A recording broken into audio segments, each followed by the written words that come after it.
Former British Foreign Secretary Lord David Owen says the threat of military action can actually strengthen diplomacy and the prospects for peace. He served as the EU's peace mediator in the former Yugoslavia from 1992 to 1995. In an article, sir, that you wrote for the Guardian newspaper in June last year, a year ago now, you suggested that to use force against the Syrian army means NATO or US forces in a multinational grouping. Russia and China, it seems, still don't trust either agreement. So what have we learned from the Balkans so far as the guise of intervention, if there were to be any, is concerned, that might help now? Well, I think it was a great mistake for Warren Christopher to rule out enforcing a peace settlement in Bosnia in February of 1993. It meant that Mladic, the general, who took very little notice of anything that was said, just felt he had a free run, and that's what happened until Srebrenica. So the other lesson, I think, coming out of this is the longer these type of wars go on, which are religious and ethnic in their basis, the longer it is more difficult to get a settlement, and also the longer that you are more likely to end up with a partition of the country. Let's be clear, it was Russia's involvement in the use of force, be that diplomatic rather than strategic and physical, that ultimately allowed for an end to the Bosnian conflict, wasn't it? Is this something that we are missing at this point in Syria? Well, Russia wasn't involved. It was a NATO action, but it's true to say... Behind the scenes... Russia had cooperated with us during that period, all through the negotiations, at times a little difficult, a little doing, but overall they cooperated in the Security Council. There's been a total absence of any cooperation, largely because China and Russia feel we took advantage of them over Libya. I supported the Libya intervention. I think it was right to stop Benghazi being overrun by Gaddafi forces. And we have to consider what would happen, say, Aleppo was being overrun by aircraft and by tanks of the Assad regime. I want our viewers to get a sense of where we stand this week so far as the UN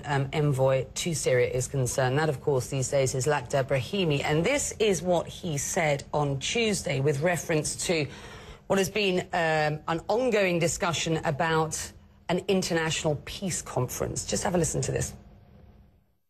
Frankly, I doubt whether the conference will take place in July.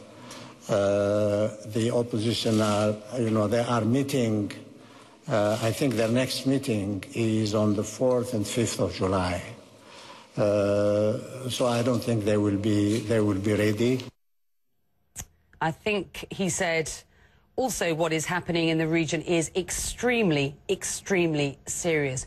Who is holding up this regional conference, and is it a good idea? Well, he's never been given the support from the Security Council that he deserves. I think he's an excellent man. He's a former Algerian foreign minister, because the Security Council is split. France, Britain, and the United States wants action, and China and Russia don't unless we talk to them and listen to their criticisms of what happened in Libya. And there's been a total absence of discussion. I've for a long time been urging a meeting of the NATO-Russian Council to discuss their criticisms of what happened in Libya. And what he needs more than anything else is to be able to enforce a ceasefire. Say he gets a ceasefire through negotiation, which is the fundamental thing, and we go into a conference, he needs to know that that ceasefire will hold. We didn't have that assurance, so Kofi Annan's ceasefire, which was the earlier negotiator, failed miserably. It seems so long ago. Force has to work with negotiations. They have to be able to work together. I understand. Lakhdar Brahimi also said that Russia and the US have to get their acts together. He wasn't just pointing a finger at Russia. No, he's quite right. Russia has got legitimate grievances. I support and still do what happened in Libya. I think it would have been impossible to have stood by and done nothing. Despite the mess now?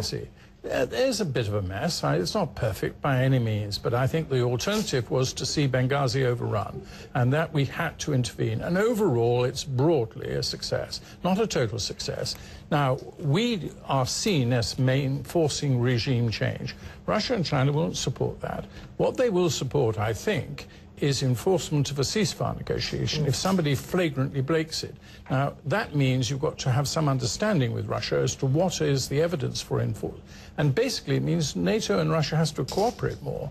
The days of just thinking only NATO would go in for a ceasefire enforcement, I think, are over. Which was a great lesson learned during the conflict in the Balkans. We had, in Dayton, we had Russia working with NATO forces after the Dayton Agreement. And even before, Russia was on the ground in the UN forces. What are your biggest fears at this point? My biggest fear is this just goes on and on. I think this must be a regional conference, the sooner the better. I personally think that Iran should be at the table, and I think Israel should be at the table. And I think the less we see of the negotiations directly between Russia and the United States, the shades of 1919 and the Paris Peace Conference, and the more we see regional negotiations, the better. And ending this will require a regional settlement. We already see Lebanon involved. Look what happened to Beirut, only in living memory. And that could happen again. And we also see what's happening with the Kurds that have been given virtual autonomy in the north. It's spreading everywhere.